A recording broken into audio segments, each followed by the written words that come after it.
sign in until 7:00. Okay.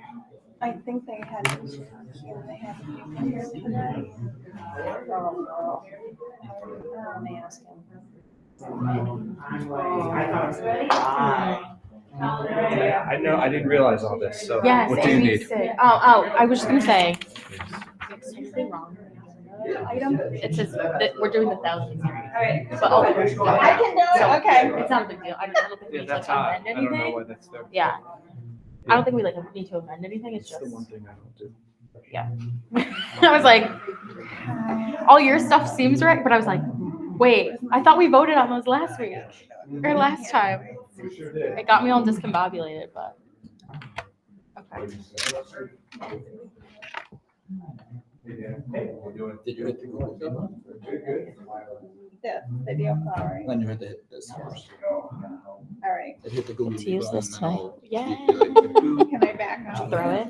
No throwing now. This is a civil meeting. Like, please. I was like, please no drama tonight. I'm hoping Yeah. not. Well, I don't assume anyone. I don't hit anything. No, I don't Okay, think 'cause so I know because Mr. they've been. Myers had. Okay. We're just gonna have a brief discussion about it. I Okay. don't anticipate any tomatoes being thrown. Yeah. A parent did reach out to of all people in Anastasia about credit denial concerns. Tara's managing that, Okay. so we don't anticipate this. My mom's coming here tonight, so I don't have Okay. any Have inkling anything? to any tomatoes. That's where we. when My it's only all worry too is, quiet. will we have a quorum tonight? That's Sam's here. Tim's supposed to be online. I know. Brittany should be coming. Yeah. She usually gets here. Okay, somebody has their mic on. It's not me.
You have not entered a valid number. I will now disconnect the call.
This call is being recorded.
This call is being recording, recording, recording, recording, recording, recording, recording, recording, recording, recording, recording, recording, recording, recording, recording, recording, recording.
I just want to echo what everyone else said. I mean, all three of you winners, amazing work, and it's really inspiring. So I hope you keep pursuing it. So thank you so much. Ms. Carr.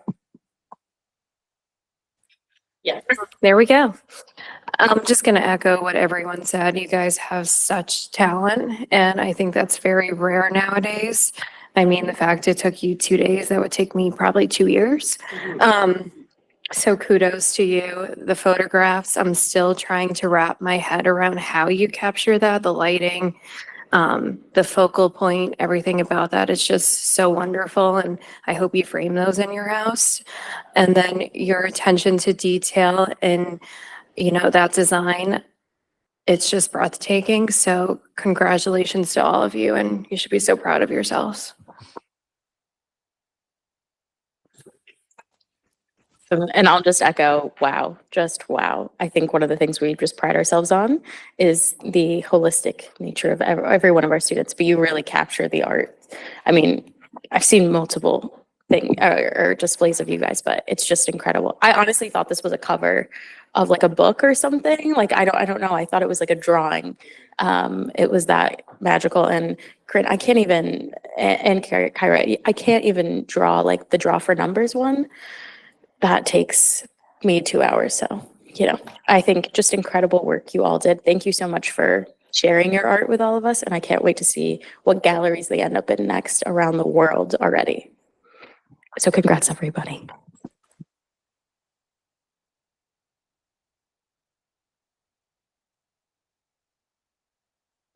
All right. Well, you guys don't have to stay, but you're more than welcome to. We'll move to our public participation.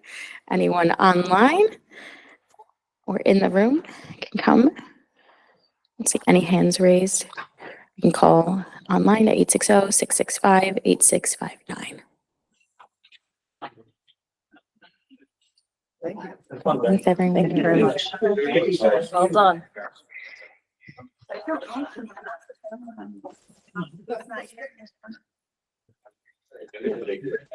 Okay.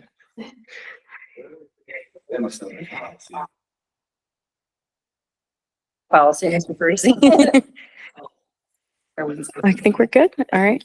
All right. And we'll move on to the consent agenda. Like to have a motion. We move to approve the consent agenda as presented for the approval of the meeting minutes on December 11th, 2024 and January 15th, 2025. A second. Second. Discussion. You want to call the roll, Deb? Sure. Mary Beatrice, Yes. Brittany Carr, Yes. John Howard, Yes.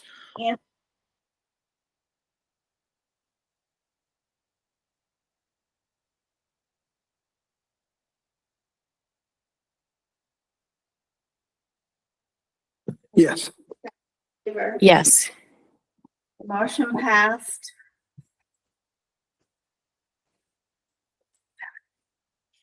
7. 6-0. All right. Thanks. And now we'll move on to the Superintendent of Schools report. I will turn it over to Dr. Brummett. Thank you very much. It's my pleasure to invite up to the podium at the end of the table, Mr. Diaz and Mr. Trillo, principal and assistant principal at John Wallace Middle School. They're here this evening to update the board on work the district is doing as a whole under restorative practices, but they're going to spotlight what is happening at John Wallace in particular. And what they'll be highlighting tonight is what is restorative discipline and what does that do for our students and how has it impacted the climate and culture of John Wallace Middle School. So without further ado, I'll turn the mics over to Mr. Diaz and Mr. Chirillo. All right, well, thanks, everybody. It's truly an honor to be here tonight. We are very proud of our staff and our students and our community that we have built at John Wallace Middle School. So we're happy to highlight restorative practices and also some of our discipline practices that we've been working on at our school. You can go ahead and go to the next slide, Dr. Brummett. So we just wanted to kind of come in and give a basic kind of what are restorative practices, why do we have restorative practice in our school, and what does it look like? There's a lot of misinformation, I think, out there on restorative practices, and we'll address that later. But we kind of give everyone here just a synopsis of what it looks like. And it looks different in many schools, many districts, but we want to highlight how we at John Wallace have implemented these practices in our school community. So the what? So basically it's a framework that addresses behavior, both behaviors that we do not want to see in our school, but also pro-social behaviors that we want to recognize and honor in our school in a way. But it also addresses misbehavior or harm in a way that actually strengthens relationships through creating engaging problem solving with students and building school community. So if you think back to maybe your school career, you probably had, a student handbook that was given out and it was given to all students and it just sort of listed, here's everything you can't do. And if you do that, you'll get a consequence, right? That's kind of a very traditional sort of discipline program where students have kind of boundaries and rules that they would follow. This is a little bit different. We still have a student handbook, but it looks a little bit different. And the way we address a misbehavior and build relationships with our students also looks different, which we're going to highlight. Mr. Trillo, I think, is going to help us with the how after this, but why did we make this kind of move and switch? We were just seeing, even going back about 6-7 years ago, that we were just seeing a lot of discipline issues happening sort of in our school. I mean, we're seeing students that were just kind of repeating some of the same mistakes that they made, and particularly at the middle school level. We know students are going to make mistakes. They're going to try on new identities. They're going to, try out different social groups and things like that. So we wanted to make sure that, if we were going to be enacting programs in our school and working with students and families, that it was going to be impactful. So what the why on restorative practice is it addresses needs and also creates a strong culture in the school community. It actually builds healthy relationships between students and teachers and other adults in the school community. It's a way to resolve conflict and also hold individuals accountable for actions, but it also repairs harm. So if there is a mistake, if there is harm done to another community member, it's a way that students are accountable for restoring or repairing the harm that they've done, and they learn from their mistakes, as opposed to just using punishment as a form of trying to influence and shape behavior.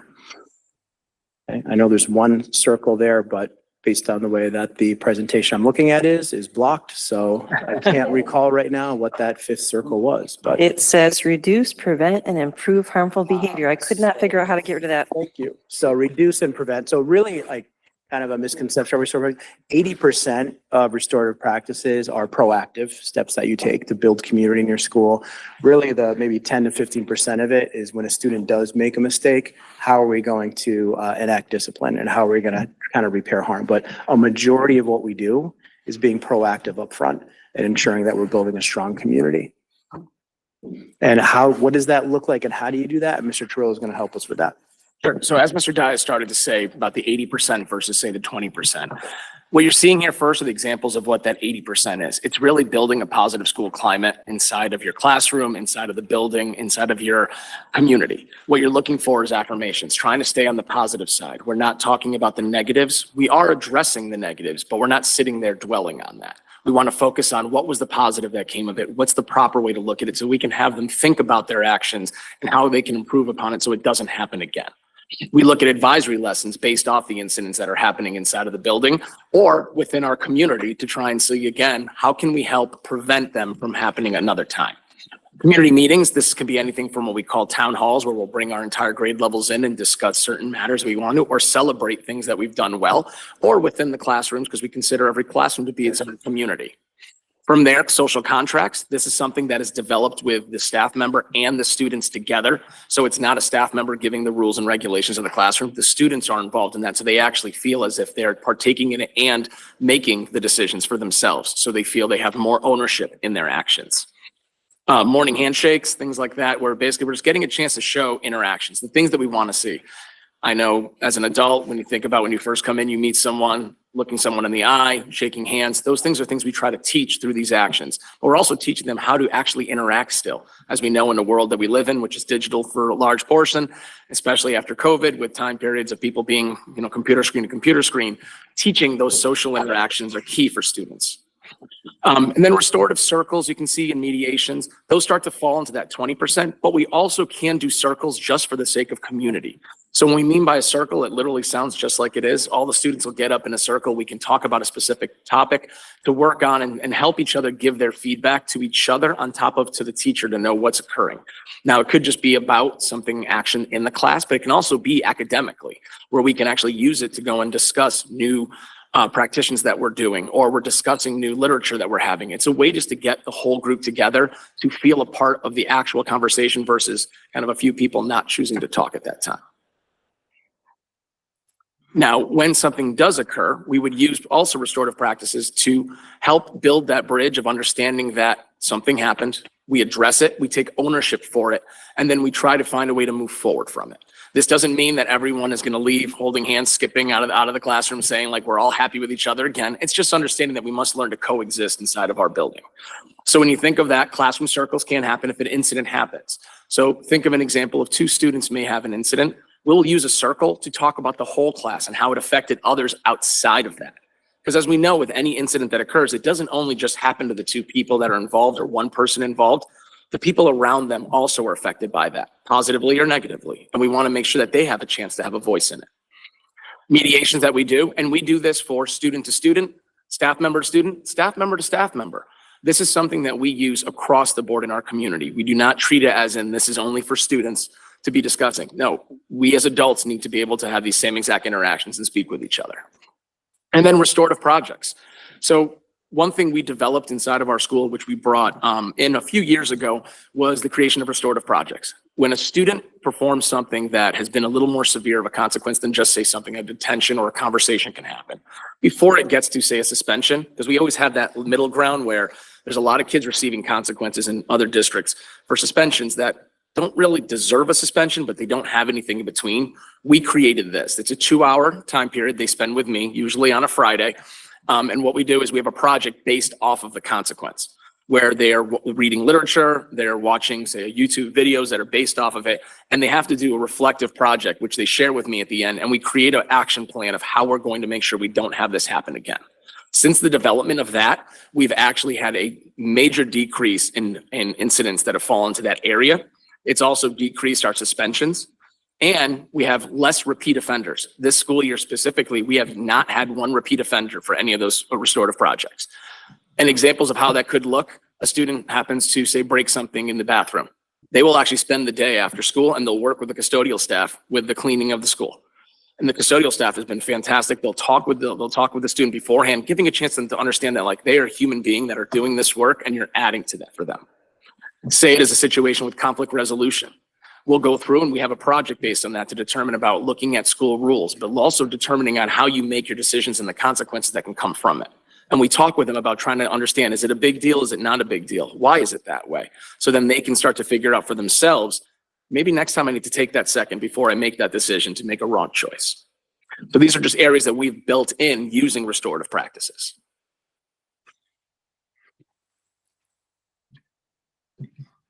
So this is, these questions are actually questions that we practice. We have actually trained our staff in restorative practices. A shout out to Joanne Freiberg, who has been across the state, does a lot of trainings with different schools. So we, pre-COVID and then after COVID, actually trained every one of our staff members in understanding how restorative practices work and how to use restorative practices and these restorative questions with their students.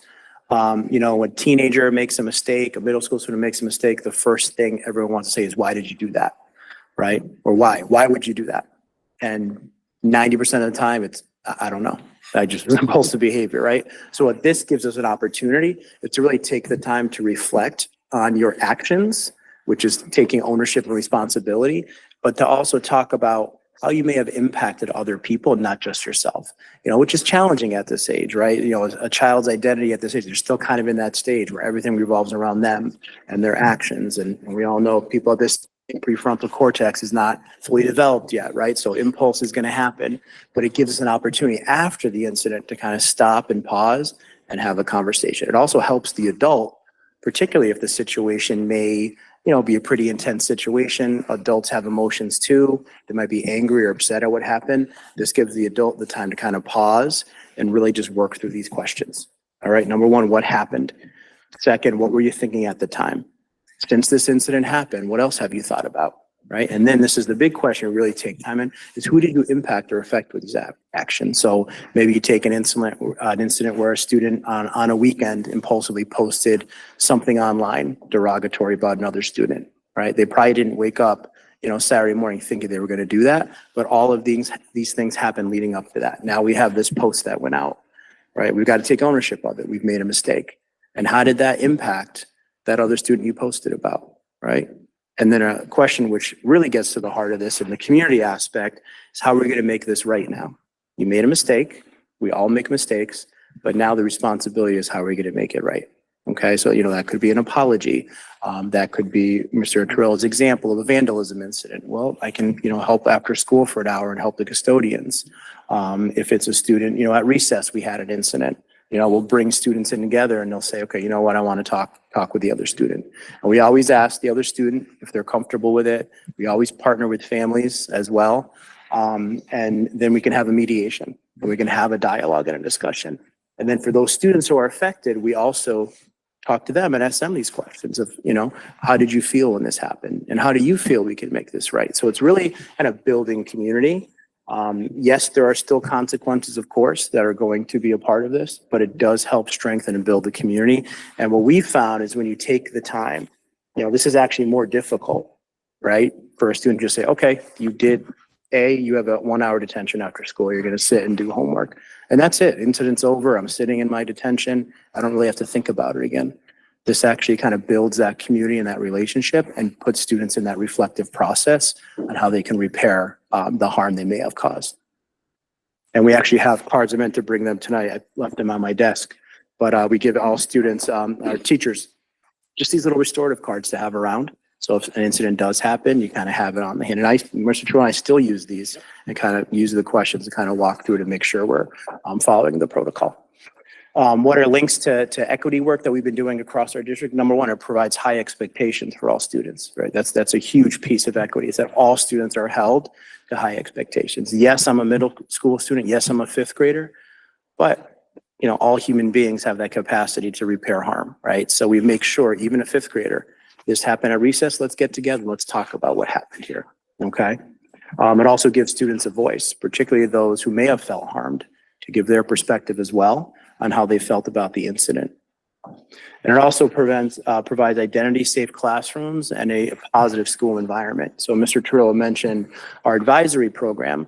We did an advisory last year school-wide about intent versus impact. We found that students were just, you know, kind of either making jokes or doing things they might have seen on social media or online, and we had several incidents. So we came together as an entire school community, and we talked about how intent versus impact are two very different things. And we give a shout out to Tamara Huang, who's what was a teacher at John Wallace and now working for the district, and part of our equity work as well. Her lesson that she designed was also actually adopted by the Anti-Defamation League and utilized as part of the No Place for Hate program.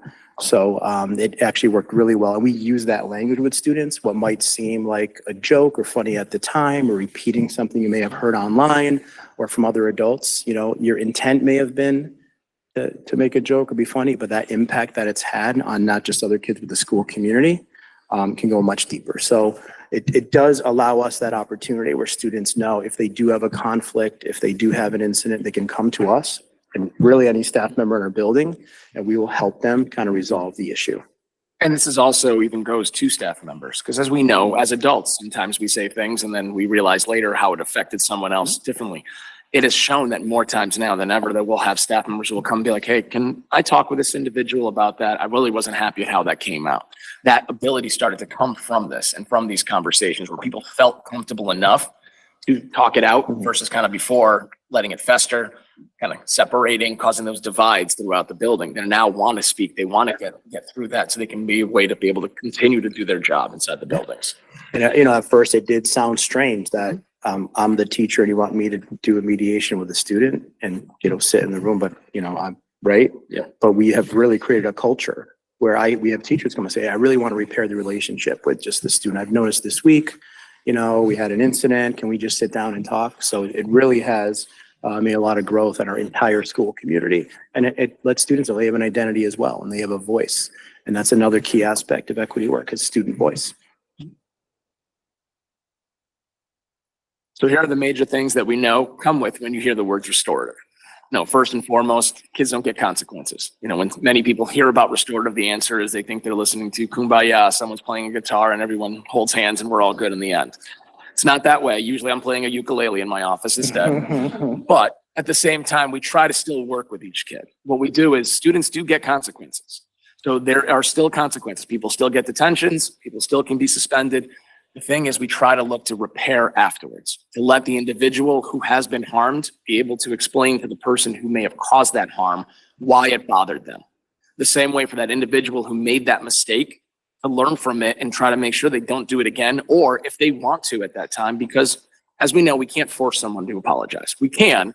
We all know what it looks like for us that have children who have asked them before, say you're sorry, and you get that really fake sorry back and go, well, okay. We don't want to see that happen with kids. So we really want it to be genuine. So we really, when you think about it, consequences still happen. So it's not a situation that we have replaced all consequences in the building. And as you'll see, we still have level 1 and level 2 referrals. We still have suspensions. But what we've done is we've reduced them through these actions because what we've done is repair the relationships after, or we've created action plans with the students, developed with them in part with us on how to make sure it doesn't happen again. Second part to that, should work instantaneously because most people believe when a person gets a consequence, that's going to stop it right away. Though we all know, most students, and as an individual who got consequences when I was a kid too, I still got more right afterwards because once it happens once, you're like, well, it wasn't that bad. I can see about doing this again. The same thing goes with this. It takes time. You know, and I'll say for the individuals who were here before, back about 5-6 years ago when we gave our first presentation, we started seeing some progress with it, but there was a lot of people who were hesitant. People didn't believe in it that way. Students still felt a little awkward, like, wait, you're letting me talk with the teacher about the incident? Now we're at a point, because we've stayed the course, we've worked with it, individuals want to be a part of those conversations. Students feel comfortable having talks with teachers. Teachers feel comfortable having talks with students with it. And we're noticing the change and the reduction in those need for consequences based off of this work. So no, it will never work instantaneously. The same exact way when we think about for literacy and numeracy for a student who's behind, it's not going to be instantaneously because we give them 1 day of support. They're going to all of a sudden be on grade level. It takes time.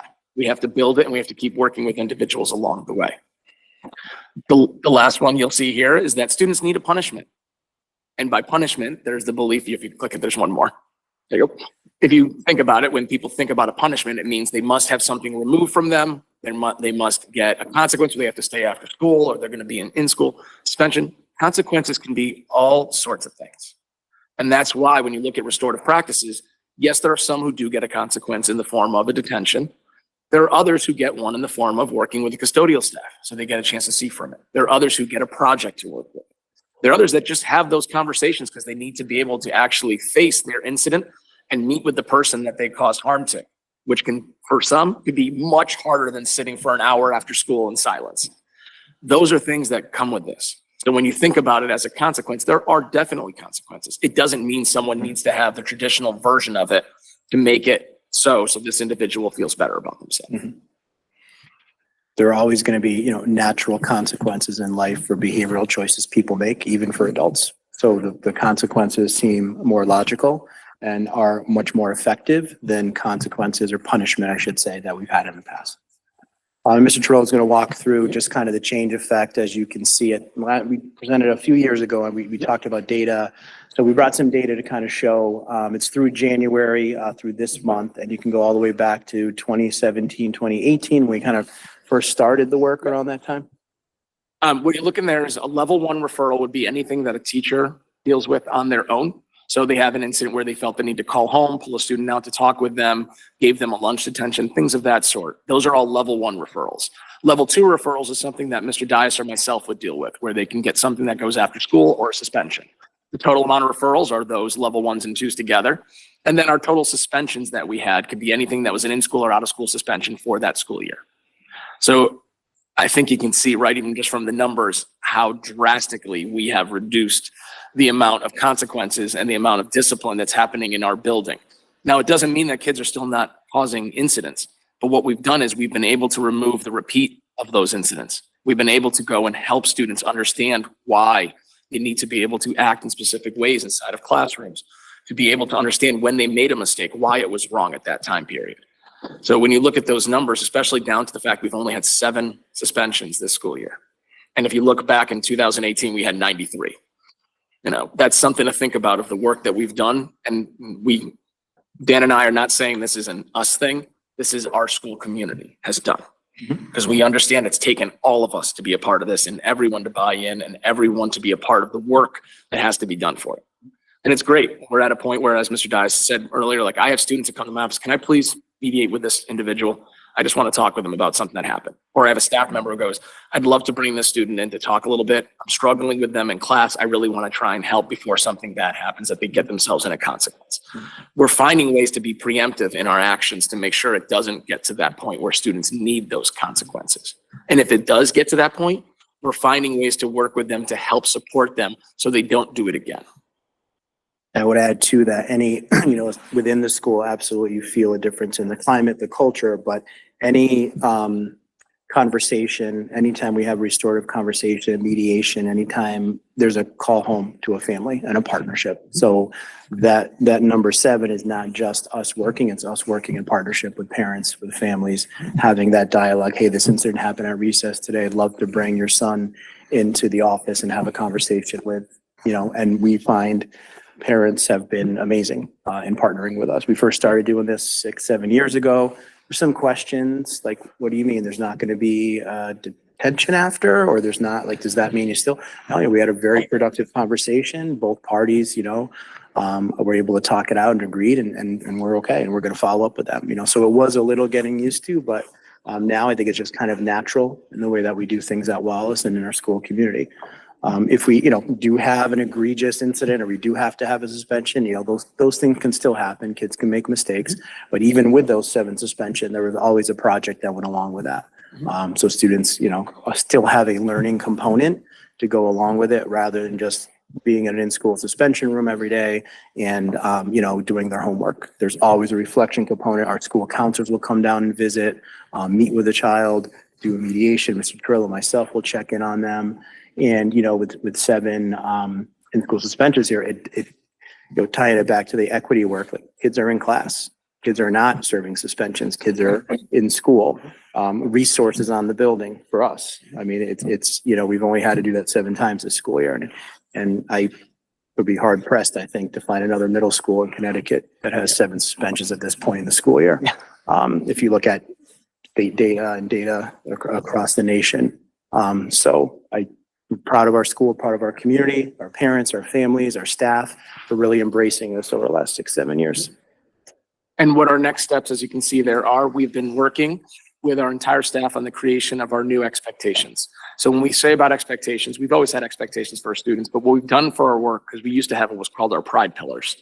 We've realized looking at them, most of our pride pillars dealt more with the academic side rather than the behavioral side.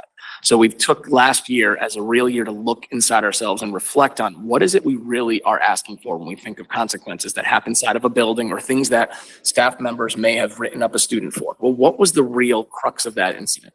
When now we were able to come up with, it's really, they were feeling there might have been an issue with respect, or there was an issue with the student taking responsibility in those actions. Mindful was an area that came up altogether that was actually dealing with looking at safety issues, looking at incidents that didn't fall so much in the responsible or respectful areas, but we felt it still dealt with the awareness of our entire building. We've created these and we have a student group, a parent group, and a staff group that have defined it, all looked at it at each group and had taken their own time to edit it, revise it, and think about what they needed for it. Then they've actually created now our matrices, which actually show what does that look like in every component of our building, on the bus, at the bus stop, CAF, the hallway. And what we're doing now is we're working on creating lesson plans to use that throughout our advisory lessons to be able to teach those expectations. So when next year, when we talk, not just in our different instances of restorative circles and things like that, every student will be able to say the same definition of respect, responsible, mindful. What does that mean? And how does that look inside of our school? That is the next work that we've been doing inside of our building.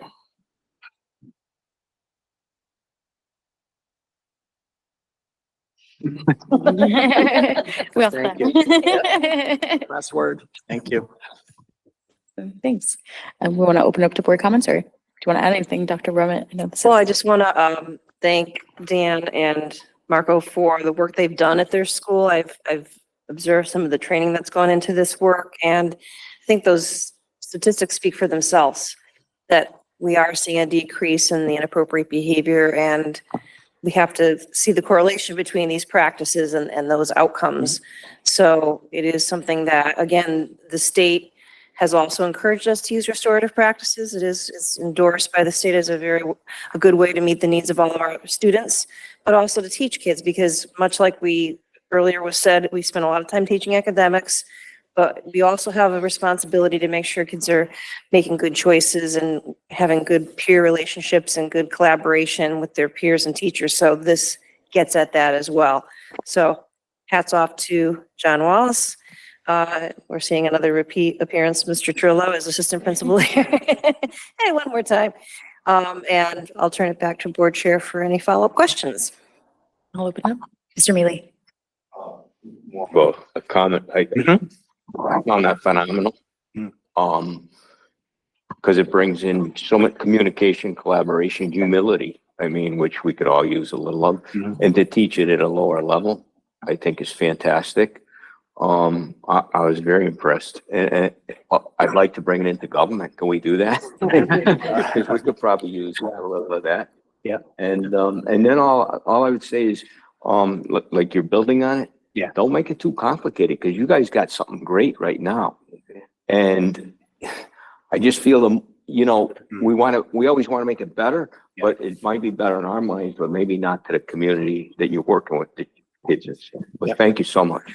I thought that was fabulous. Thank you. Mr. Holland. I figured I'd go next because we have the one microphone. I echo what Mr. Manili is saying. I think you have done excellent work. I see it firsthand as a parent of a child at John Wallace. It's not an easy age. The results don't lie. That's what I care most about, is we are seeing very positive progressive movement towards where we want to go. I think it's an excellent program. I would say keep at it, but I do have some questions. If somebody requests mediation, can the other party decline it? So we have had that happen, very rarely. Yep. And usually we just kind of give it some time. Okay. We'll reach out to the family. We would never force a mediation. So typically we reach out to the family, reconsider it. There's been a few times where that's happened. I know I can tell you, as far as like a vandalism incident, I can think of only one time where a parent chose not to have their child help after school, and probably 15 to 20 times where parents were all in and said, absolutely. How long do you need them after school? I'll be happy to pick them up. Some ask them to All right. clean things that I'm like, Yeah. nope, I can't have them do Yeah, that too. and we, you know, They're and not we allowed to keep go to the it, bathrooms. and don't think, you know, they're not like going crazy. They just kind of tag along and actually talking about repeat offenders, like once a student hangs out after school with Tim Sunderland, who we give huge credit to, our custodian, embrace this. They hang out, they get to meet him. Now they see the person, right? And he says hi to them in school and creates a positive relationship. And they're a little too easy. They used to make popcorn for the kids and give it to them. Like, hold on, wait a minute. This is not eating popcorn. Wait a minute. You Still know, consequence. it's still consequence. So that, and so even like vandalism in our school has, I mean, significantly decreased just with that. The fact that you now see, you know, now you see the person behind it and you say hi to them. So it also builds those connections. So, but we wouldn't force a mediation. And we have on the options family. in case. Yeah. So what we do is usually what will happen is we'll meet with the students individually always first to talk about it. So if one student's saying they don't want to, we'll try to find out why, what could be the components of the reasons for that, and then talk to them about why it's important and how you have supports there. Because usually it's myself or a counselor, or if they have a trusted adult, we usually can let them be a part of those meetings too. If that's something they don't feel comfortable, we have actually done where we have individual rooms and we're more of like the relay person kind of walking between the rooms, almost like you think of some type of lawyer cases happen, going through from room to room and talk. We have done that. If not, if neither of those are even willing to happen, we do social contracts also, where both agree upon it from their separate areas, and what we just go through and we have signed, families know about it. We always keep a copy of it so both sides know this is what we're agreeing on to move forward. So we do find ways around it in case people don't feel comfortable to sit in the same room. I will tell you, like Mr. Dias said, 90% of the time, students are willing to. And first, most students, I will say, will go, no. And then they'll start to go, okay, all right, I'm willing to go in. And then they're just like, you know, I'm happy I did that, because they realize like I was able to say the thing I didn't feel comfortable saying originally, and I took a second now, and now I can get this out and I feel more at peace, rather than now it's sitting in my stomach thinking about every time I see them in the classroom or something's going on. I know this is still going on. I wish I could have said that to them. Awesome. And I love the fact that it shifts the mentality from kind of, if you don't want to do the time, then don't do the crime, to if you do the crime, think about the harm, right? Put the human, put a face behind it, because I think that carries far more weight. Like you said, it could be really easy to be like, it was nothing, I'll do it again. I gotta, you know, get a little reprieve from the school day, you know, I get to go to the penalty box. Yeah. My other question was, during mediation, is there a guidance counselor present or a third party in case anything comes to light that is more serious? The action was really maybe a call for help that is reflecting something happened. So there is somebody there to recognize those things. There's always a with the third duty person. So report. it's either myself or Mr. Dias, or it'll be one of the counselors will do that. So we're always there to kind of work with each other and help through to make sure that, and just in case something does come up of information that we do need to kind of dive deeper and after the mediation is done and talk with the individual on, yes, we can do that. Yeah. Thank you. It's really a school effort, and it is challenging. Like this, it's much easier just have a standard discipline system and say, you got a detention, go to the in-school suspension room, it's done. I go on with my day. Like this takes a lot of effort, buy-in, community. It is much more labor intensive from the staff perspective. But when you look at the results and just the culture, the climate in the building, it's totally worth it. But that might be why I see some hesitation, because it is a lot to take on and train your entire staff and school community, but it's absolutely worth the effort. Miss Beatrice. Couple of quick comments and then some questions. The thing that really strikes me, first my jaw actually like opened when I saw the data. Like I actually went. Just on the data point, when you look, that was post-COVID, the 94. So that just shows you, you know, students weren't in the community, right? They were isolated. They were learning from home and having to relearn a lot of these behaviors and coming back. So there was certainly a spike.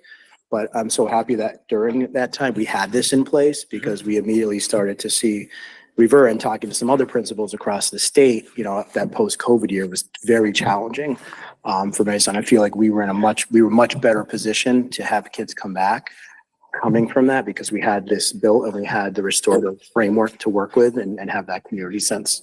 I mean, it's stunning. It truly is stunning. I wouldn't believe it if I didn't actually see it as almost like a graph, if you will, and you can see those peaks and valleys. What I really like about it is it eliminates the shame and the guilt and that's a bad kid kind of thing. Absolutely. And we've all walked down the hall and seen the same kids sitting in detention, and it's always the same ones, and those are the bad kids, and it takes away that stigma, which I think is wonderful. It shows not just empowerment, but a belief that behavior can change, that kids can change, that if we admit that we need to do a little bit of work, positive things can come from that. The question that I had is at Martin Kellogg, is there a similar program in place, or is this kind of, I don't want to say pilot program, but because you've been doing it for so long, but is there a similar program in place, and are they seeing the same results in that school as well? I think they're starting to do the work. I think they're at a different place. I think they're just kind of taking that work on there. So I think once, that work kind of happens in mass there, you'll start to see the impact. Kids are kids, right? Yep. Thank you. Anyone else? I'll just add, I forget when it was. It was right before COVID, I feel like, that they came to the old Helen Nelson room. It was one of like the first presentations. 2019. I was like, it was my first term. Done, and then it was like right after. And I was really excited about the work because it felt like new. It felt like, oh, this is, I kind of wanted to say, oh, duh. Like, okay, you spray paint, a bathroom stall. Like, of course, you should be the one to clean it up. You make the mess, you deal with the consequence. It kind of was like a no duh factor. But I think, to your point, the work that needs to be done to implement this, just thank you so much for you do. God bless your wives and family. Because Friday, I've heard the Friday after schools are fun. Yeah. But I've heard feedback. And the kids. Yeah. But thank you. I think that really just shows, again, why we have an award-winning assistant principal here, is the above and beyond factors that are going, and the data shows. And I think I bring up that meeting because I was like, I can't wait to see the numbers, and then COVID immediately hit. And then to your point, we saw so much of that behavior issues and really, a recalibration, I think, that needed to happen. So having this in place, to your point, is just unique and special. And I love to see this in every other school. I do love having the bragging rights of this, though. It is one of the most incredible programs we have. So thank you for that. And to your point, I can't wait to see the next 6 years of that data. Yeah. And I just know that this next generation is going to really benefit from this type. And I think the last thing I'll say is just, it really speaks to the portrait of the graduate part of students being self-advocates, being able to advocate for themselves and advocate for themselves in conflict. I think we've seen a waning of that, and the inability sometimes to do that face-to-face in this hybrid world. So to have that gives me a lot of hope, especially for our students. So thank you for all your work. I know Mr. Holland, especially, we love the numbers, Ms. Beatrice, but we'd love to see that again. Welcome back anytime. And again, thank you for the above and beyond work you do, those extra hours, especially those Friday afternoons. Welcome. Happy to do it. Thanks. Thanks, everyone. Thank you, everybody. Appreciate your time.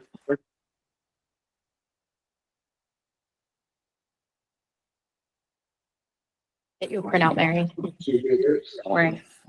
As we segue to the next agenda item, I just wanted to remind the board, as part of my report, that next Wednesday is our first budget meeting. We will be joined by the town council in this room. And we're not posting it as a joint meeting based on the advice of our attorneys, but both bodies of government will be here and be able to ask questions and get their budget books. So we anticipate a full house on both town and board side, and look forward to it. And I think it's going to be a good collaborative evening. So just a reminder, because we don't usually have board meetings back to back. Yes, and make sure you mark your calendars for all of February, just all of it, as we go through, and that's 7 p.m. here. That is true. 7 p.m. here at the Helen Nelson Room. Wonderful. That is Correct, February 5th. Right. And then we're back to no projection for today. All right, and we will move on to new business, and we can start out with item 1, report on enrollment projections, and I think we can turn it over to Mr. Farisi. It will be Mr. Farisi, and I will try to get projection to work again. Right now, we're back to not. Great. Well, thank you so much for the opportunity to share with you this evening kind of the enrollment projections. If you recall, last meeting, I shared with you where we were the previous year, where we are this current year with enrollment, staffing, and kind of how that sets us up to think about where we're going for next year. And the purpose to have a sense of where we are right now is so that way when we do get into budget and budget deliberations, we have a sense of what type of staffing are we going to need to be able to take care of the needs of our students and the number of our students that are coming to our doors next year. So that's kind of what this report helps us to do. You'll see within the report that I do share, this is just a moment in time now. Enrollment is continuously changing, as does staffing to help meet the needs of our students. So what I would share with you in brief is this report outlines and highlights projections that do account for recent either home, apartment, or condominium instruction, things like that in Newington that are currently occupied. So I want that to be clear, that are currently occupied. So projects that are currently in process or have not, had occupancy yet, those are projects that we are still waiting on for numbers and to see how those facilities kind of evolve into who will be moving into those. If it will be more families, more singles, and we use some information that helps us. And right now I'm working with the town to help determine where we are in the process of that. A good example would be the Fenn Road, I'm sorry, not the Fenn Road, the New Britain Avenue complex over near the Dunkin' Donuts, that rather large area that is not in occupancy yet. But we are looking at that to see when will that go live, how many 3-bedroom, 2-bedroom, 1-bedroom, and that kind of helps us make a prediction of how many families might be moving in that might have an impact on our enrollment in the district. So more to come on that. We are working with the town planning and zoning to try to learn a little bit more right now. So I expect within a couple of weeks, I'll be able to update you on that information. Does not account for a variability in enrollment based on any legislative changes. So as you know, last year was the first year of the kindergarten waiver enrollment. This year we inherit that process again. And so we will engage in that. We never know how many students would move in who declare eligibility and pass the waiver process. So we're in that process now. Within the next month and a half, we should know the figures on that. So I'll be able to update the board on where we are there. And it does not take into account the declaration of open choice seats. So those are some things that this report, or the NESDEC report doesn't totally account for. But then we are able to factor in some of these elements. And as things continue to fluctuate, I will continue to update the board on whether it be staffing or enrollment or a combination of the both as we're going through the budget process. As we know, our greatest asset is our staff. We are a human resource business. So we always want to make sure that we are providing our students with the very best staff possible and ensuring that they have the right educator in front of them for whatever the need is that they might have, whether it be in the classroom or a related service. So our enrollment projections based on NESDEC, which is the company we use to help support us with this, plus just rolling up and looking at what we might have coming in town. We start off with 3,038 students. Next year's projections show a short decline of that to 3,779 students, which would be a total of 59 students. But then when we always look at how many students throughout the district we would declare for open choice seats, we begin to add those numbers in, we would do approximately 31 student declarations. And so if those seats get filled, we would be back up to 3,810 students.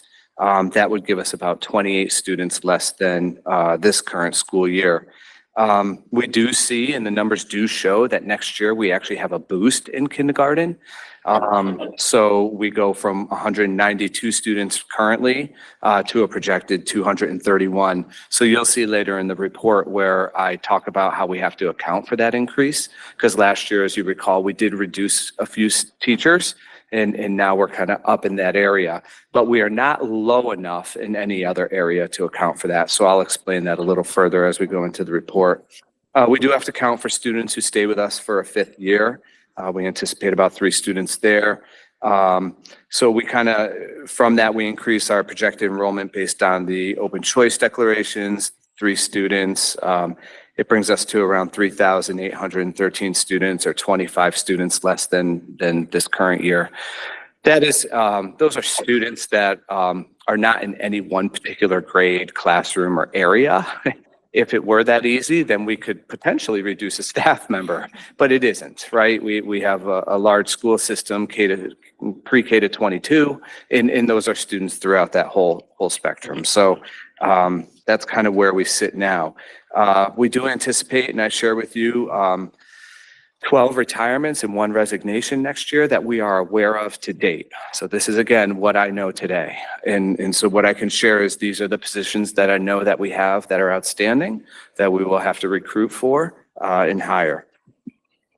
So with all that being said, I would just ask you to kind of flip the next page. And before I get into some of the numbers here, I would just like for you, if you have it on paper, to kind of grab your pencil and make a correction. If you don't have it on paper, you can mentally cement this in your mind. Ready? All right. So in the pre-K, it says that Anna Reynolds has 4, under T is teachers and S is students, right? So it says that there are 4 teachers there. That was an error. It's 3. And it's 15 students, not 11. And the same with E Green, it's not 3, it's 2, and it's 17 students. And John Patterson is 3, and 8, that was 18 students. So that's where we are there. Okay, I apologize for those 3 numeric errors. But then as you go down, you can kind of read where we are at each grade level and across with each school. And our numbers look very manageable right now. So it's a nice set of classroom enrollment numbers for our staff to be able to manage and meet the needs of our students. So we feel very comfortable in all areas except for the Elizabeth Green school. Elizabeth Green right now is down 2 teachers. So in kindergarten, they have 2 teachers right now. We would be looking to increase that to 3. Because the numbers that are coming into that grade level would be outstanding for 2 teachers to be able to manage. I think they would be up at close to 30 each. So we have to reduce that, right? So in kindergarten, we would be looking to add a kindergarten teacher. Otherwise, in the classroom, which this chart represents, we would not be looking to make any other significant changes in the classroom.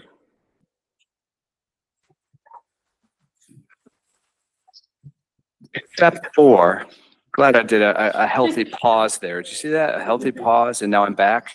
Except for, we are seeing even this year that our preschool has done so well with the addition of the new classrooms that at John Patterson Elementary School, we also see a need to increase in preschool teacher there to support the needs of the program. So we would be looking to increase in preschool at John Patterson Elementary School, based on enrollment numbers. So now as you flip, you're going to see kind of the total chart. The first column really represents the program that those teachers might be in. And then as you go across, it will show you the level at which those teachers exist and how many of them exist. So for example, if you just take the first section or department art at the elementary level, you have 3 this year and we're recommending 3 next year. And it just kind of goes in accordance that way. You'll notice that in the chart, I've highlighted any areas where there might be a change that would significantly alter that program. And you're going to see that change take place first in the instructional coaching program, where we have 6 this year, and that would go back to 5 as it was previous to the year before. So we would go to 5 instructional coaches. Right now, we do have a district-wide coach, and we're looking to have that person go back to their position that they be back into, that they came out from to be a coach for us this year district-wide. Our school psychologists, we are recommending, due to student service needs, that we increase our psychological services at the high school level. I do put an explanation down below on how we will support that through the budget. So we have an opportunity to utilize some grant funding to offset the cost of that psychological support. So really what could potentially look like a $91,000 expenditure through a $50,000 grant offset, it's more like about $41,000 that we would be, able to really significantly improve the services that we offer at the high school at a very good rate. As we keep going down, we have a special education teacher at the elementary level. That would be the preschool teacher I referenced. So that would be a special education teacher. It falls under that program. Elizabeth Green School, there's an increase as you keep going down at the elementary level. That would be the increase that I told you about earlier, where the numbers are high there. We only have 2 teachers. We need 3. That would be where that increase is coming from. So what you see here overall is all the way to the far column totaling.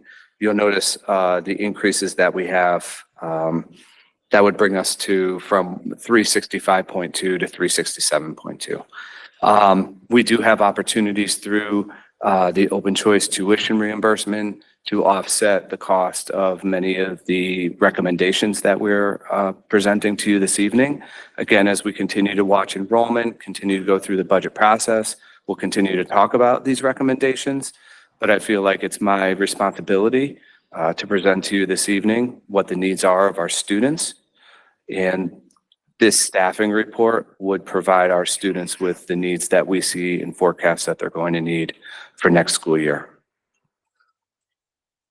And then we just have the NESDEC reports behind that for your reading pleasure. All right, thank you, Mr. Parisi. I will open it up to questions.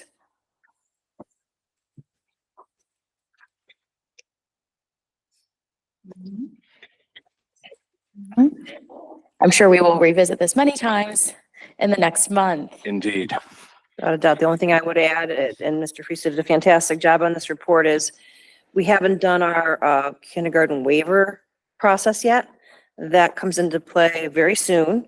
Mr. Friese and Ms. Lawrence are in charge of that this year. So that may or may not impact the e-green scenario. We'll be mindful of that as we, go through that process again. But we anticipate a number of students asking for that waiver. In fact, we're already receiving requests. Next year, the legislation is contemplating removing the waiver opportunity, which would make the kindergarten eligibility age a hard and fast. If you're not 5 by September 1st, you need to wait another year to come in. So that's a kind of a dangling issue, but all things being equal, that position probably will still be needed, but we'll mindfully watch that.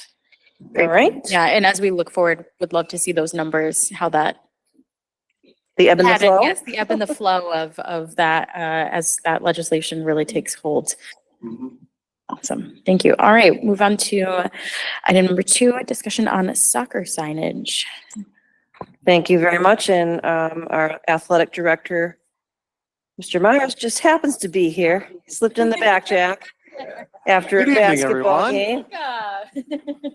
So I'll begin the explanation, but I was thrilled that Mr. Myers could join us because this initial request came to him, that the Soccer Booster Club would like to sell banners at 2.5 feet by 4 feet, with a 2-foot gap between the banners. They would aim to sell about 12 to 15, and the banners would be up on the fence at field 1, facing toward the field. Being very specific here, but that's actually required by our own policy and how long it'll be displayed, September to November. So this is an FYI for the board. Currently, it's been a practice that just the football, what's the right word, booster club has been doing this because they were kind of grandfathered into a previous practice. But as you might imagine, other sports groups are saying, "Oh, what about us? We want to have a little bit of opportunity because there is some money to be had here."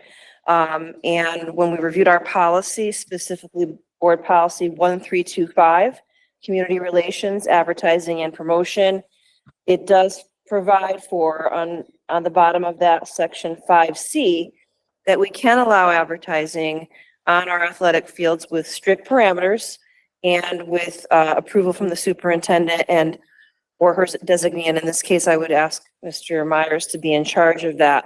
So I'd love to turn it over to Mr. Myers to elaborate on that, anything that you might see coming forward as a result of this change, and anything you'd like to add. Oh, thank you very much. Yeah, it's obviously something that, from our Booster Club perspective, we're looking for opportunity. They're looking for opportunities to raise funds without massive investment, massive time. Obviously, as the years go on, there might be a little less investment, maybe from a group perspective. So whenever you have something like this, which would allow them to simply at the beginning of the year have some businesses make the banners, place them on the fence. They then come down at the end of the season. Before the next year, you know, rinse and repeat. And it's a really, nice source that they can continually run year after year. In this perspective, they're not gigantic signs. They would be, set aside. I think the one thing that we would want to be mindful of is that we don't get overbearing and really try to mark every single inch of fence, but at least have parameters as to what we would expect. I would anticipate that, if this were to move forward, it would be something that some of our other clubs would obviously look to take advantage of. So it would be something that I would just lean on as to what extent we would like to go. I mean, the Soccer Booster Club did ask for, like 12 to 15, which does keep it at a pretty manageable, size range. We do have some teams that obviously don't have fencing around their facilities. So there may be other questions or requests that come out of this, but at this time, it's really just utilizing the fence that's already there. And I think it's, Dr. Bremen and I have had an opportunity to have a discussion. I think a lot of it is, it happens at the youth level. And I think we have plenty of families that watch it occur at, Clem Lemire or the Little League field. And it's just kind of something that they would like to see continue. And it really does make it much more manageable for our booster clubs to not have something so time intensive. This is a really easy way to support our local community, our local businesses, but also, bring in some funds that they can utilize for the program. So just to bring closure, this is not an action item because it is something that board policy does allow me to approve. I want the board to be rest assured that Mr. Myers and I will work closely together to monitor how this is implemented. We will definitely be mindful of family-friendly advertisements. But again, we'll be in close contact with each other should any unusual circumstances need further dialogue. But I think it allows our volunteers, our families who work really hard to promote our sports to get some additional resources and not have to have bake sales, candle sales, and the whole 9 yards. So I appreciate Mr. Myers bringing this forward. In fact, it was also brought forward by a soccer club booster representative, and it made perfect sense to alert the board to this. So I'll turn it back to board chair for any follow-up. Yeah, I will open it up to any board comments, and I see Mr. Newton has his hand raised online first. You hear me, kid? Yep. My question is field 1, is that the field directly by the parking lot? Yes. Okay, which fence? The fence on the VA side or the fence along the parking lot? The fence along the roadside would be the requested location. Okay, so you wouldn't be obstructing, like we have some elderly parents that I know of that watch their grandchildren from the parking lot in the cars, and I just want to make sure they're not going to be obstructed. No, to be honest, it probably would deter traffic that drives from watching the soccer action that takes place. A lot of times you'll have people that will be driving, watching the game. It would be on that side, which would assist in the deterrent of watching while driving. Okay, thank you. The added safety feature. Yes. Mr. Hollard. So in terms of the actual advertisements, you, Dr. Bremen, would have final say if the advertisement is approved? Mr. Myers and I would have, I think we're going to drop a document relative to what is discussed tonight and with signage restrictions. But yes, hopefully the guidelines would speak for themselves. But if Mr. Myers ever ran into a question mark, he and I could dialogue about it. We could work with our attorneys to see if there's any issues in that. But, I think we can also lean to what we've noticed in other communities about what our typical advertisers. But again, we want something that is something family friendly that supports our community, but we would be in dialogue about that if there were ever any questionable issues. Questionable issues, but I also like to see it not be favorable. My comment would be, I'd like to see it represent local businesses in town. Absolutely. Take preference, if that's at all possible. And I would be thrilled if we would have so many to choose from. That would be awesome. But I mean, when I was at the Thanksgiving Day game at, or night game at Weathersfield High, there was certainly a real mention of those sponsors. And it just made me think, and then when this happened anyway, that I don't want us to miss that opportunity to give our sports extra resources without tapping into board resources. So I think this is in many ways a win-win. So many wins to watch wins. Yes. Always want to win. And I think, I'm sure the Chamber of Commerce would be interested in hearing about those opportunities. We think it might catch on. Any other board comments? I'll just say I'm very excited about this, and I know some former booster moms that are going, dang it, why did I think of that earlier? But yeah, it'll be great to see all our local businesses there. But thank you for bringing this. So Thank you, everybody. yeah. Have a great night. And that does lead us into our next segue too, because I know we're talking about that policy tonight as well. So it's timely. With that, going to move to item 3, review and discussion of board policies. It does say series, the aughts, but we're doing the 1,000 series actually.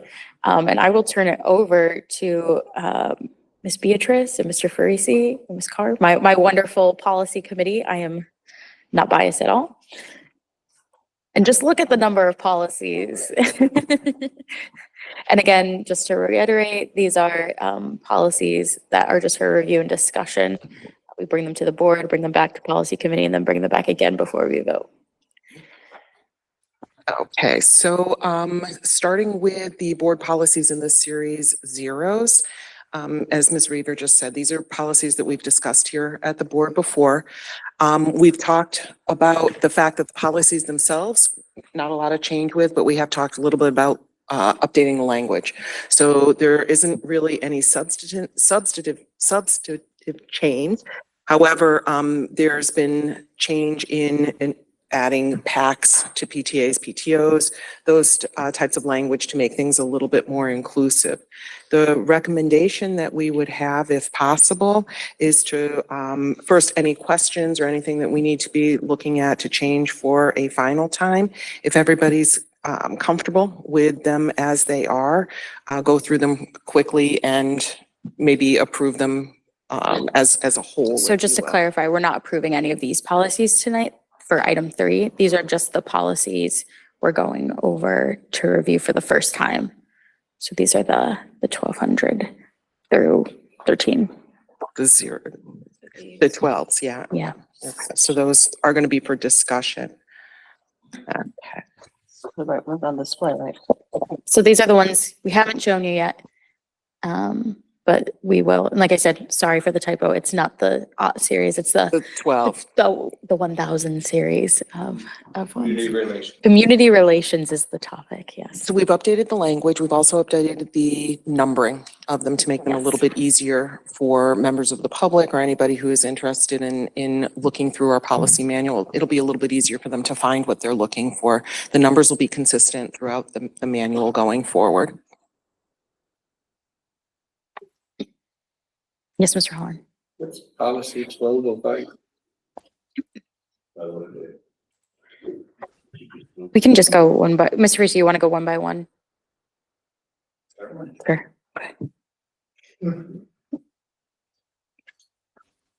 So that's the agenda format in preparation and dissemination to the board. So it would be your board agenda. Are you on 1205? Yeah. I think you asked for 1205, correct? Yeah, sorry, we can start with 1,200. 1200, you moving to 1205. We are. That was, Just so you see it on the board, just so you see it. 1200 and- Yes, yeah. We are, so I'll just explain. For 1200, we're moving parts of public participation into the public participation part of the policy, given that it's redundant. So we're going to not lose this by any means. It's just getting moved to the next policy because the next policy is public participation in, at board meetings. That makes sense. So we'll go there. Thank you. I was looking up. Sorry, that, The whole front section has been moved over to 1205. And you'll see that right up front when we get there. and I'll just add, what we've noticed and what you'll see throughout and what we would love to see as a consistency throughout some of the series of policies is like, the first one will be, either 1200 or 300. Whatever it is, the first policy is kind of like a placeholder policy, an overarching introduction policy, let's call it, where it really gets at what this series of policy is going to pertain to. So that's why we cut in 1200, that part of public participation, and the first part is now community involvement and decision-making, because really it speaks to the series name, community relations. Ms. Carr, do you want to also, if you have any comments? No, I was going Lawyer to at say hand. exactly what you're saying. It's just an introduction to what the series is going to contain.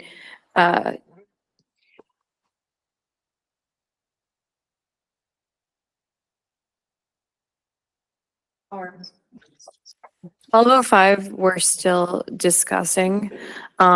We discuss adding a section after public participation for board comments because right now, the way it's structured, board comments are at the end after the second public participation.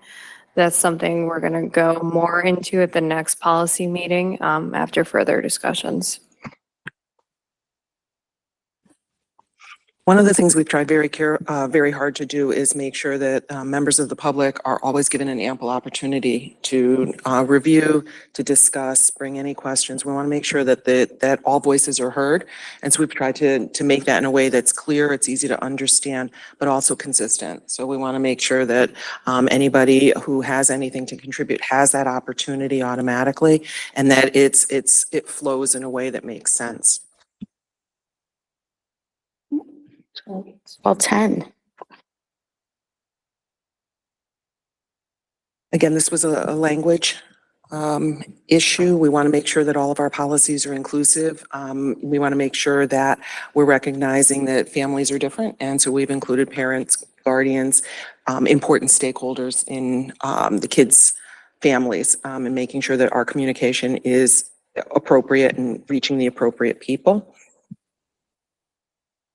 And again, we've added PACs to PTAs and PTOs. And just to note, all of that is in yellow as addition because we moved the parent guardian advisory board from another policy, and I will find that number as well. So we're just kind of moving things to make things more succinct. Mr. Holler. So question on item 3, why did it originally say assist in writing? What was the point of having it in writing? Mr. Parisi. Well, if we could all take a time machine back to 1999 and ask the folks who designed the policy then. We are not too certain why, and I think we contemplated that same thing, and we wanted to make sure that it was succinct. So to assist in writing regulations based on the board policy, yeah. One thing that comes to mind, if Yeah. you don't mind, is we've now got access to Shipman and Goodwin policies, as well as when we worked with CABE as well. So I don't know if back in 99, you were left to your own devices to kind of just get information from the state and craft a policy. That's some conjecture on my part, but we are fortunate enough now to get templates sent to us by our legal team, and from there, it's revised. So that would be my thought. And I would also note, this is parent advisory board. Those aren't necessarily as common now. I think PTA and PACs have taken the place of that. But we obviously want to know, should those not exist in some form or fashion, we always want to have a policy in case that is, so that there is a way for parents to have an avenue to advocate. Yeah, the only reason I was asking is because I just didn't know if we needed to say it had to be documented in some way. But I literally think the way I'm interpreting it is literally to assist in writing regulations, the creation of rather than the documentation of. So I'm fine with that. And when we talked about this, at one point we were like, oh, do we need to keep that? But we want it to be in here, that people know to give us feedback and that we're going to take it, you know, to the meetings and think about it when we're creating policies and regulations.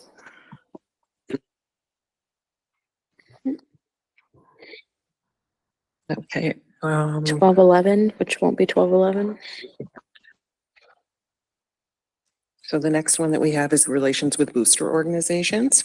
And this, I do want to be very, very clear at the bottom. You'll see it's the regulation. We are focused specifically on the policy piece of it, which is the first paragraph and last sentence in the beginning of the document. But we did talk about the regulations as well, because it's important that the policy is able to be put into practice at a workable level in our schools.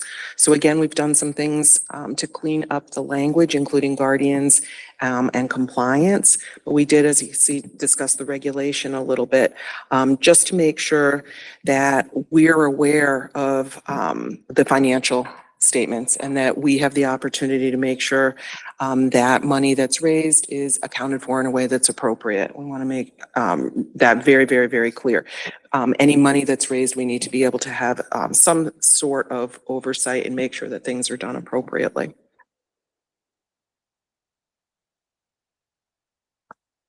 And then I'll just add, if you scroll to the end of that, we just added a statement regarding liability.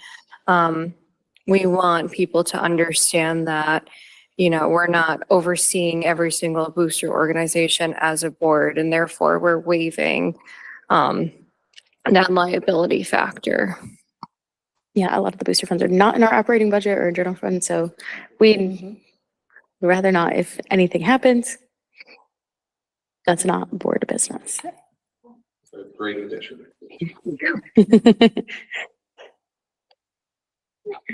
The next one we have is what used to be 1212, now 1220. And this is with regard to school volunteers.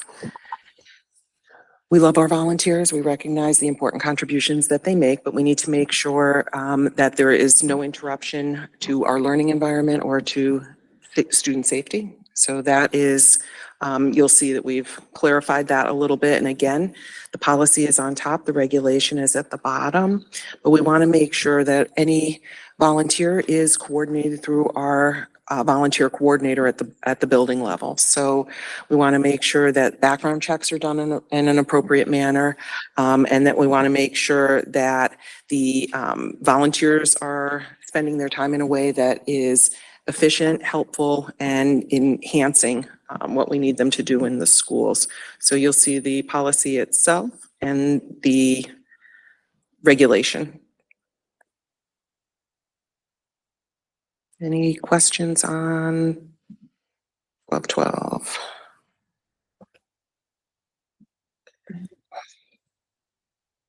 Okay, and this is the next one is 1250, now 1225.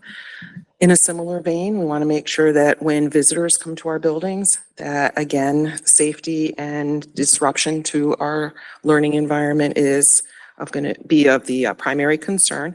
As you've seen with the previous ones, you have their policy at the top and then the regulation at the bottom.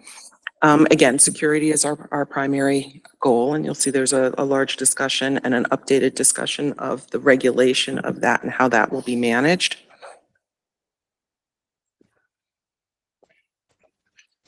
And I would just add that in this policy and the last policy, the regulations are really what we currently have in practice right now. So we currently engage in these processes, and we felt that by putting them in regulation, it would be clear to the public, for anyone visiting our policy manual, that this is, you know, the process or procedure that you would expect to go through if you wanted to be a volunteer or a volunteer coordinator. And just a reminder that this policy hasn't been updated since 1999. And not only have situations changed, but our building security has changed since then too. And so we want to be a little bit mindful about how that process works and make sure that it's open and transparent to anybody who is interested.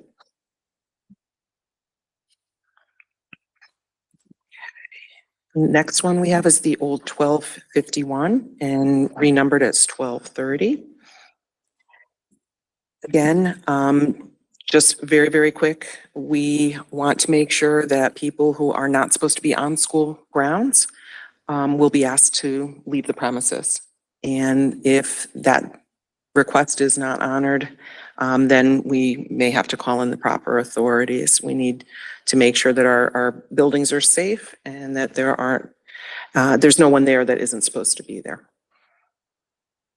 Mr. Holleran.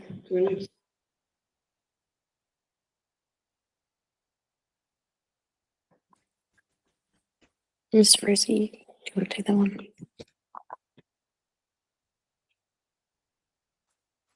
That is a great question because I know we still have signs on our schools, so I believe loitering is not permissible even during non-school hours. Not that folks can't enjoy the grounds, but I think if there were an activity going on or something, we could ask them still to leave. So that could be something we could look into. So I appreciate that. Yeah. Yeah, we do have signage that speaks to school hours, but I'm wondering if this is people that are causing a disturbance. Right. But there is, people are allowed to be on school grounds after school. Absolutely. To enjoy the playground, so on and so forth. It's Right. just, this I think speaks to causing any type of problem. We can look at definitions for loitering too. Honestly, No, but it's true. It's a policy, we should spell it out so that nobody. We'd love to have you at our next meeting. Oh, I would love to be able to. Okay, so more to come with that one. Okay. The next one is old policy 1321, new policy 1240.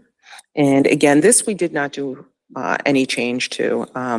We need to make sure that our students participate in civic and community affairs. Public performances are something that I think everybody enjoys, and we just want to make sure that it does not interfere with anything else that would be a more of a priority. And of course, the superintendent's regulations would govern the public performances.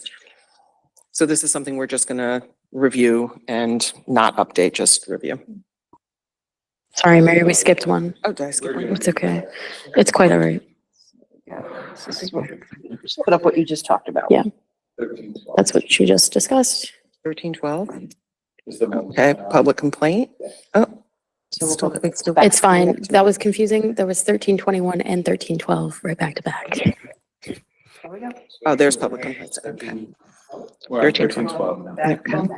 Okay. This one will remain the same. We reviewed it. No changes necessary. Yep, just a syntax.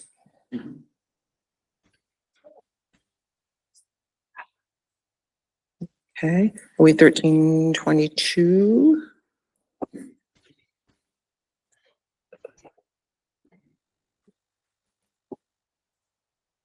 Okay, and this is new number 1245. And again, this is something, just a little bit cleaning up student contests. So we want to make sure that everything is engaging, it's appropriate with our school community. One thing that we wanted to be kind of updating is that it's not commercial, sectarian. It needs to be open and fair to everybody. And we did strike out approved contest list by the Connecticut Association of Schools. I think that's probably something that's dated. So again, just cleaning up a little bit of the language and making sure that it's not a commercial or sectarian endeavor.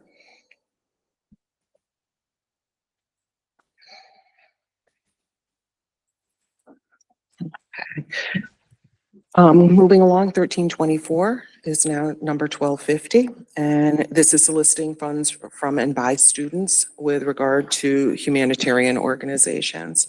So this one here, we love the idea of students participating in social and community organizations, humanitarian operations, but we have to be a little bit careful about that. This was just really cleaning up the language. But again, we do have the striking of gifts to teachers. We want to just be very clear that although we appreciate our staff immensely, we really want to be careful about giving gifts to teachers. We want to be appropriate in that. And again, mostly language, just kind of cleaning that up a little bit. Any questions on the policy or the regulation following?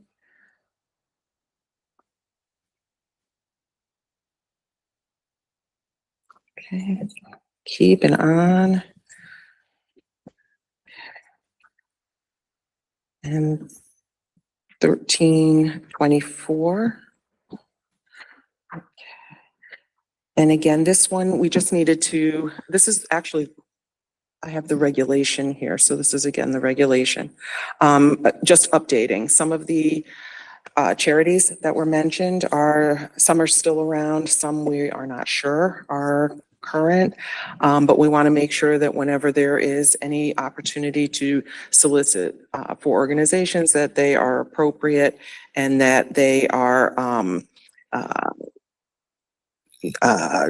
being thoughtful and making sure that it's something that is for everybody, if you will. So we know our students are very, very generous. We know in some of our buildings, it's maybe one activity, but in our high school in particular, they support many, many different charities. So we want to make sure that they are appropriate and, it's clear how those funds are solicited. So we cleaned that up a little bit and again, took some of the specific organizations. I think we like to be a little bit more well-rounded than that. We don't want to show favoritism on any of we welcome all charities. So if I could just kind of share with the order of things that, you'll see when we either revisit these again or vote on them. So in 1324, the one we just did previously, it had the policy up front and then it had a regulation within it. But then in kind of the old policy manual from 1999, then there was another regulation that was a separate document called 1324.1. And so all of these things work together. There's actually one policy with two regulations on how to make that policy come to life. So what we're recommending is that you would we're renumbering all these, right? So this would become 1250, and then the regulation would become 1250.1R, and then the other regulation would become 1250.2R.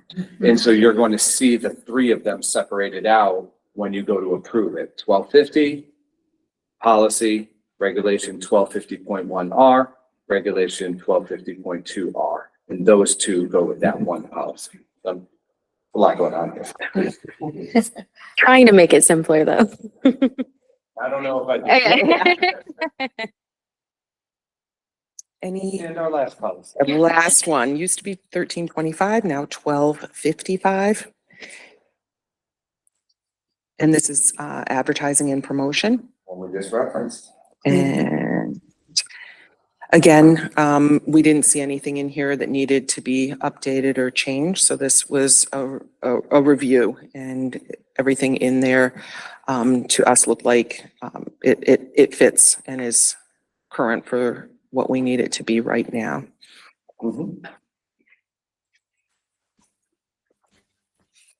Any other questions, feedback?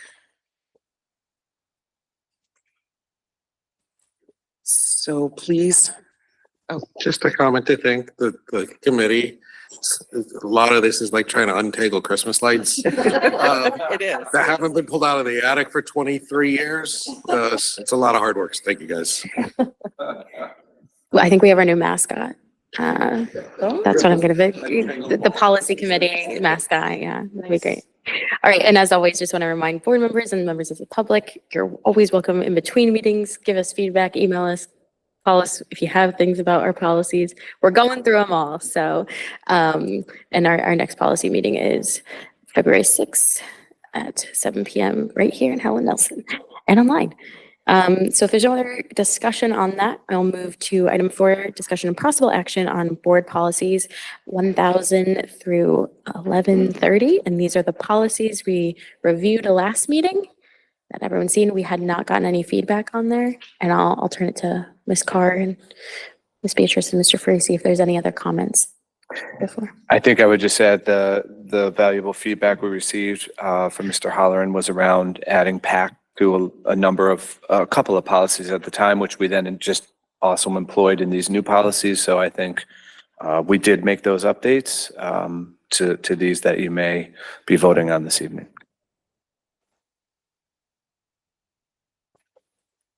I will entertain a motion or Okay, I'll make the motion to move the board replace current policies 1000 to 1040 with the recommended changes and revise numbering system as shown in recommended policies 1000 to 1130 in close. Can I get a second? Second. And I'll open up for discussion. All right. Debbie, you want to call the roll? Mary Beatrice, Yes. Brittany Carr, Yes. John Halloran, Yes. Anthony Neely, Yes. Timothy Newton, Yes. Sam Sharma, Yes. Jessica Weaver. Yes. The motion passes 7-0. And just a special shout out to the policy committee once again.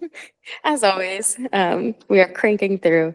It is such a joy to work with you. All right, I will now move on to public participation on any matters related to board responsibilities. Welcome to come to the mics in the room and online. Feel free to raise your hand or call into the number on the screen.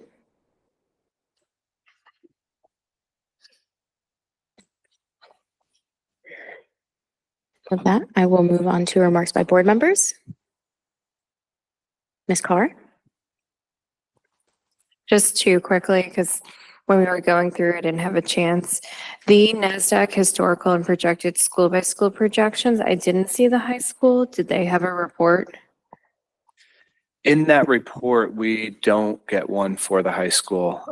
They don't, just because the number of students and the courses that they can select from is so vast that it's really hard to narrow down, like how many students might be in culinary, next semester. So they can't really lock that in. So we do just get in the other report a total number by grade level. So that is kind of what we use to see if it would require any staffing changes. And I work with Principal Tigno, the coordinators at the high school, and we look at course enrollment, course registration to make those determinations. Okay, thank you. And then just the other comment I had for us for policy meeting, based on what you had mentioned about the loitering, we're going to have to look at statute 53A-185. So just a note for us to pull that. This is why we have Brittany on policy. She just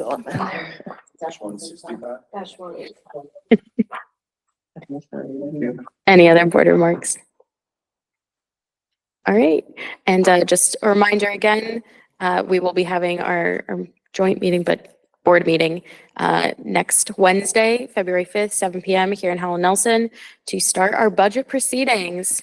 'Tis the season, everyone. We're looking forward to that. And with that, I will entertain a motion to adjourn. Motion to adjourn. I move to adjourn.